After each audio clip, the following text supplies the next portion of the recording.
Hello my dear friends, നിങ്ങളുടെ റിലേഷൻഷിപ്പുമായിട്ട് ബന്ധപ്പെട്ടിട്ട് നിങ്ങളുടെ പേഴ്സന്റെ ഇപ്പോഴത്തെ ഒരു ചിന്തകൾ എന്താണ് എന്ന് നോക്കാം. നമുക്കിവിടെ വന്നിരിക്കുന്നത് the hanged man, the magician, eight of swords and queen of കപ്സിന്റെ എനർജിയാണ്. ഈ ഒരു സമയത്ത് നിങ്ങളുടെ പേഴ്സൺ ഇതുവരെ നിങ്ങളുടെ റിലേഷൻഷിപ്പിന്റെ കാര്യത്തിൽ യാതൊരുവിധ ആക്ഷൻസോ കാര്യങ്ങളോ എടുത്തിട്ടുണ്ടായിരുന്നില്ല. അതായത് അവരായിട്ട് തന്നെ അവരുടെ ഇമോഷൻസ് കാര്യങ്ങൾ ഒന്നും തന്നെ നിങ്ങളിലേക്ക് പ്രകടിപ്പിക്കാതെ എല്ലാത്തിനെയും സ്വയം നിയന്ത്രിച്ചിട്ട് അവരുടേതായ ഒരു സന്തോഷങ്ങളിലേക്ക് ഫോക്കസ് ചെയ്തിരുന്ന വ്യക്തികളാണ്. എന്നാൽ ഇപ്പോ ഈ ഒരു സമയത്ത് അവരുടെ കാഴ്ചപ്പാടുകൾക്കെല്ലാം ഒരു മാറ്റം കൈവന്നിട്ടുണ്ട്. അതുപോലെ തന്നെ അവരെ ചുറ്റിപ്പറ്റി നിന്നിരുന്ന ഒരുപാട് കാര്യങ്ങളെ അവരിപ്പോ ലെറ്റ് ഗോ ചെയ്യാനായിട്ട് തീരുമാനം എടുത്തിട്ടുണ്ട്. സ്വയം തന്നെ നിങ്ങളുടെ റിലേഷൻഷിപ്പിന്റെ കാര്യത്തിൽ ഒരു ആക്ഷൻ എടുക്കണം എന്നാണ് ഇപ്പൊ ആഗ്രഹിച്ചുകൊണ്ടിരിക്കുന്നത്. ഇപ്പൊ ഈ ഒരു സമയത്ത് പല കാര്യങ്ങളും ഈ ഒരു റിലേഷൻഷിപ്പിന്റെ കാര്യത്തിൽ സാക്രിഫൈസ് ചെയ്യാനും അതുപോലെ തന്നെ വേണ്ടാത്ത കാര്യങ്ങൾ നെഗറ്റീവ് ആയിട്ട് അവർക്ക് തോന്നുന്ന കാര്യങ്ങൾ അവരുടെ ലൈഫിൽ നിന്ന് ലെറ്റ് ഗോ ചെയ്യാനുമാണ് അവർ തീരുമാനം എടുത്തിരിക്കുന്നത്.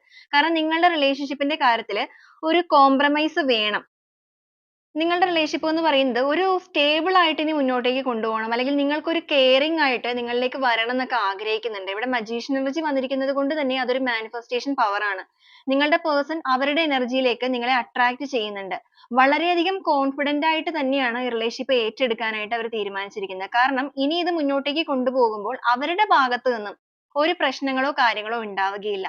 അതനുസരിച്ച് ഒരു സ്ട്രോങ് ആയിട്ടുള്ള ഡിസിഷൻ ഈ ഒരു സമയത്ത് അവർ എടുത്തിട്ടുണ്ട്. വളരെയധികം ഒരു പവർഫുൾ ആയ ഒരു ആക്ഷൻ എടുത്തു വരുന്ന പേഴ്സൺ, അല്ലെങ്കിൽ മെന്റലി അവർക്ക് ഭയങ്കരമായ ഒരു ക്ലാരിറ്റി ഈ ഒരു സമയത്ത് ലഭിച്ചിരിക്കുന്നു. അതുകൊണ്ട് തന്നെയാണ് അവർ ഈ ഒരു തീരുമാനത്തിലേക്ക് എത്തി നിൽക്കുന്നത്. നെഗറ്റീവ് ആയിട്ടുള്ള സിറ്റുവേഷൻസ്, നിങ്ങളുടെ റിലേഷൻഷിപ്പുമായിട്ട് ബന്ധപ്പെട്ട് നിൽക്കുന്ന കാര്യങ്ങൾ, അതിനെല്ലാം റിലീസ് ചെയ്യുക.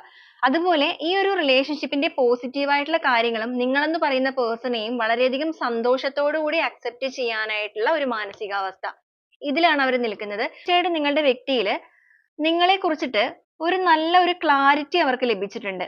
അല്ലെങ്കിൽ നിങ്ങളുടെ സ്നേഹത്തിന്റെ തീവ്രത അവർ ഈ ഒരു സമയത്ത് മനസ്സിലാക്കിയിട്ടുണ്ട്.